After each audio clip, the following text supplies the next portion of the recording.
눈부시게 아름다운 외모로 인해 수많은 아픔을 겪은 은하철도 999 모티브가 된 그녀는 누구인가? 모녀가 둘 다 강간을 당하고 그로 인해 출산까지 하게 되는 비극을 맞이하게 되었으며 혼혈이라는 이유로 그녀와 그녀의 어머니는 어린 시절부터 많은 차별과 편견에 시달리며 성장하게 되었다. 1852년 일본 나가사키에서 태어난 그녀는 독일인 의사 필리프 프란츠 폰 지볼트의 손녀로 일본과 서양의 피를 이어받게 되었다. 지볼트는 1823년 네덜란드 상인 겸 의사로 일본 나가사키의 대지마에 파견되었다. 그는 대지마에서 일본의 서양 의학 도입에 중요한 기여를 했는데 이 과정에서 일본 여성 소노기와 만나 딸을 낳았는데 그 딸이 바로 그녀의 어머니 구스모토 이네였다.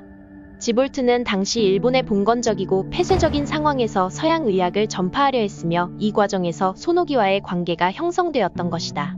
하지만 일본은 외국인의 자유로운 활동을 금지하고 있었기 때문에 지볼트와 소노기의 관계는 공식적으로 인정받지 못하였다. 1828년 지볼트는 일본 정부로부터 추방되어 일본을 떠나야 했고 딸 이네와의 관계도 단절되게 되었다. 그녀의 어머니 이네는 어머니였던 소노기와 주변의 도움으로 일본에서 서양 의학을 공부하며 독립적인 의사로 성장하게 되었다.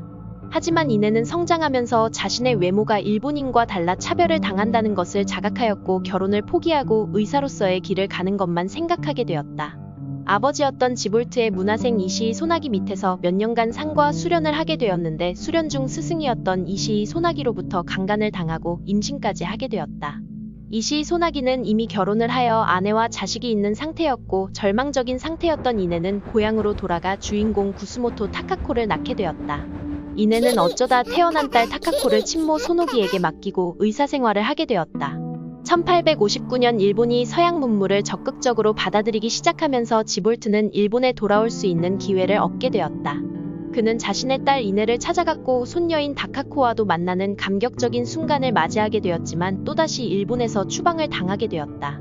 지볼트가 일본에서 잠시 머물던 중 키워낸 제자 미세모로부치가 있었는데 지볼트의 손녀이자 이네의 딸인 15세의 타카코와 결혼을 하게 되었다. 평탄한 삶을 살아가던 중 타카코의 남편 미세모로부치가 몇 년간의 짧은 결혼 생활을 뒤로하고 39세의 젊은 나이의 병으로 세상을 떠나게 되었다. 타카코는 이네가 원했던 의학의 길을 가게 되었고 14살부터 어머니의 스승이었던 케이사쿠에게 의학을 수련하고 있었다. 당대에 손꼽히는 미녀로 명성이 자자하였던 그녀는 수많은 남자들의 흠모의 대상이 되었고 어머니와 같은 운명을 피해가지 못하였다. 배를 타고 이동하던 중 의사 카타기리 시게아키에게 선상에서 강간을 당하고 임신까지 하게 되었는데 이때 절망을 하고 의사의 길을 포기하게 되었다. 이런 상황에서도 타카코는 사랑하는 남자를 만나 결혼하게 되었지만 몇 년 못 가 또다시 사별의 아픔을 겪게 되었다. 그와 낳은 일남이녀와 사생아로 태어난 일남 4명을 어머니 이네와 함께 키우게 되었다.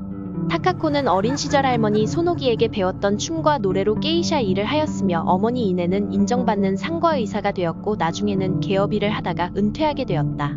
너무 아름다운 미모를 갖고 있어 많은 어려움을 겪은 구스모토 타카코는 86세의 나이로 세상을 떠나게 되었다.